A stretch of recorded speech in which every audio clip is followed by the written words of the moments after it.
कतार है कि नहीं है? आपको मालूम है गोदाम में यूरिया के बोरे हैं। अभी हाल ही में अखबारों में आया था कि जो चुनाव आयोग है उन्होंने वितरण बंद कर दिया है। अब अखबारों में बहुत चीजें आती हैं, ये मुझे लगा कि आपके सामने मुझे रखनी चाहिए कि मैंने पढ़ा कि इसीलिए बंद किया है इनका वितरण क्योंकि इस पे मोदी जी की फोटो चिपका दी, और मोदी जी की फोटो चुनाव के समय चिपका दी तो चुनाव आयोग ने कहा भाई इस समय आप नहीं बांट सकते। तो किसान त्रस्त है, परेशान है, पूरा सीजन निकल जाएगा, वो खेती में खाद नहीं डाल सकता। वो जाता है खाद लेने के लिए तो या तो खाद मिलती नहीं है या उसे कहा जाता है कि पहले अपना कर्ज भरो। तो क्या करेगा किसान? महंगाई से परेशान है। जैसे मैंने कहा, डीजल, पेट्रोल, टैक्स, सब कुछ, जितनी भी चीजें हैं, ट्रैक्टर है, खाद है, कुछ भी है उस पर टैक्स है। डीजल पेट्रोल इतने महंगे हो गए, ऊपर से खाद नहीं मिलता। तो क्या करेगा और कब तक आप इन परिस्थितियों को सहते रहोगे? आपकी मेहनत बर्बाद हो रही है, आपका जीवन निकला जा रहा है, आप जितने भी आपके सपने हैं, आप जो काम करना चाह रहे थे, अपने बच्चों के भविष्य को बनाना चाह रहे थे, उनको आपको परे करना पड़ रहा है। और देखिए, दरअसल एक बात समझ लीजिए, इनके जो सारे नेता है ना, बड़े विचित्र टाइप के नेता हैं। पहले तो हमारे सिंधिया जी, जाने हैं, मैंने उनके साथ यूपी में काम किया। अब क्या है,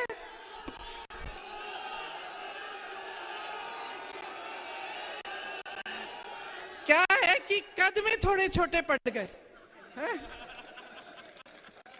लेकिन अहंकार में तो भाई वाह भाई वाह। जब हम काम कर रहे थे यूपी में, हम काम कर रहे थे तो देखो यूपी वालों की, तो हम भी यूपी के हैं, शिकायत, गुस्सा, नाराजगी सब निकाल देते हैं।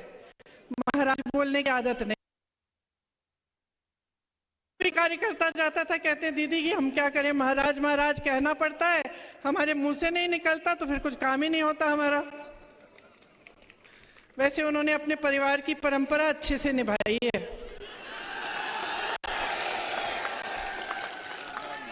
विश्वासघात तो बहुतों ने किया है, लेकिन इन्होंने ग्वालियर और चंबा की जनता के साथ विश्वासघात किया है। आपके पीठ में छुरा भोंका है, बनी बनाई सरकार को गिरा दिया, और वो बनी बनाई सरकार आपकी थी, आपने वोट दिया था उसके लिए। 3.5 साल से इस सरकार ने आपको 21 रोजगार दिए हैं। वो सरकार कांग्रेस की थी। मैंने जैसे कहा, छत्तीसगढ़ में देखिए बेरोजगारी का दर क्या है, आप ही के साथ धोखा हुआ है। इनकी नेताओं की बात कर रहे हैं तो दूसरे यहाँ के आपके गृह मंत्री महोदय जी की हो जाए। काम है कानून का पालन कराना। पता चला कि दिन भर पिक्चर देखते रहते हैं, कौन क्या पहना है उसकी बड़ी चिंता रहती है इन्हें। आपके पास कपड़े लत्ते नहीं हैं, आप कुछ खरीद नहीं पा रहे हैं, आप किसानी खेती में कमा नहीं पा रहे, इसकी कोई चिंता नहीं है। आगे चलिए, विश्व प्रसिद्ध महान अभिनेता श्री शिवराज चौहान उर्फ मामा जी, एक्टिंग में तो अमिताभ बच्चन के कान काट लें, लेकिन जब काम की बात होती है तो फट से असरानी का रोल पकड़ लेते हैं।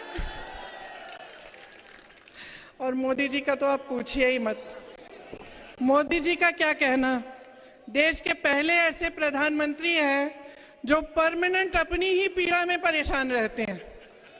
कर्नाटका गए, बड़ी लंबी लिस्ट ले गए कि भाई मुझे इतनी गालियां दी हैं, यहाँ भी कहने लगे मुझे इतनी गालियां दी हैं, रोते ही रहते हैं। लगता है आपने वो सलमान खान की पिक्चर देखी है, तेरे नाम, उसमें सलमान खान शुरू से अंत तक रोते ही रहते हैं। मैं तो कहती हूँ मोदी जी के लिए भी पिक्चर बना देते हैं, उसका नाम रखेंगे मेरे नाम। वैसे एक बात है, मोदी जी ना आदमी की पहचान में टॉप क्लास है। दुनिया भर के गद्दारों और कायरों को इकट्ठा करके अपनी पार्टी में ले लिए। मुझे तो बेचारे आरएसएस और भाजपा के जो अच्छे कार्यकर्ता हैं, जो सालों से संघर्ष कर रहे हैं अपनी पार्टी के लिए, उन पे तरस आती है कि क्या पता ये कायरों की सेना ही उनकी पार्टी को चलाने ना लगे। ये है हालात। अब मजाक एक तरफ, आपके काम की बात करते हैं। देखिए, मैं आपसे एक सीधी सी बात कहती हूँ। हम मध्य प्रदेश में हैं, बगल में छत्तीसगढ़ है, वहाँ कांग्रेस की सरकार है,